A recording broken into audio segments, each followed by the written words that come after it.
നമ്മൾ വിചാരിക്കും ഇതങ്ങോട്ട് ആൾക്കാർ കണ്ടിട്ട് നമ്മളെ വന്ന് പൊതിഞ്ഞ് രാജാവാക്കി നമുക്ക് കുറെ അവാർഡിൽ നിന്ന് കുറെ പേര് പൈസയൊക്കെ തന്നെ നമ്മളങ്ങ് സെറ്റ് ആവുമെന്ന് വിചാരിക്കും. ഇല്ല, ഇത് കാണുന്ന കുറച്ച് പേരാണ്. അവർ പോലും തിയേറ്ററിൽ പോയി കാണില്ല, അവർ പോലും ഇത് ഡൗൺലോഡ് ചെയ്തേ കാണത്തുള്ളൂ. അവർക്കെല്ലാം ഭയങ്കര സ്നേഹമായിരിക്കും സിനിമയുടെ അടുത്ത്. അപ്പം ആർട്ട് പടം വെച്ച് നമുക്ക് പൈസ ഉണ്ടാക്കാമെന്ന് വിചാരിക്കില്ല. കലയുടെ എക്സ്പ്ലോറേഷനായിട്ട് ആർട്ട് ഇത് ചെയ്യാൻ പറ്റും, അല്ലെങ്കിൽ കമ്മ്യൂണിക്കേറ്റ് ചെയ്ത് പറ്റും. അപ്പം എൻ്റെ കോൺസെപ്റ്റുകൾ വലുതും ഇവിടെയാണ് വീഴുന്നത്.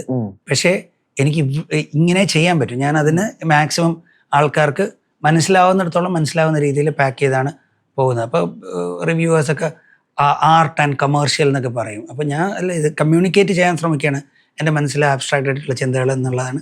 ഓഡിയൻസിന് കുറച്ചും കൂടി ഈസിയായി കമ്മ്യൂണിക്കേറ്റ് ചെയ്തോട്ടെ. അതെ, എന്ന് വെച്ച് കഴിഞ്ഞാൽ ഇത് പൈസ കൊടുത്ത് കാണുന്ന ആൾക്കാർക്ക് അവർക്ക് ഇതിൻ്റെ അകത്തെ കല മനസ്സിലായില്ലെങ്കിൽ അവരുടെ സമയത്തിന് അവർക്ക് എന്തെങ്കിലും ഒരു റിട്ടേൺ കിട്ടണമെന്ന്. എല്ലാ സിനിമകളിൽ നിന്നൊക്കെ ഒരു സാധനം എന്തെങ്കിലും ഒരു റിട്ടേൺ ക്വിക്കായിട്ടും കിട്ടണമെന്നാണ് കമേഴ്ഷ്യൽ സിനിമകളിൽ.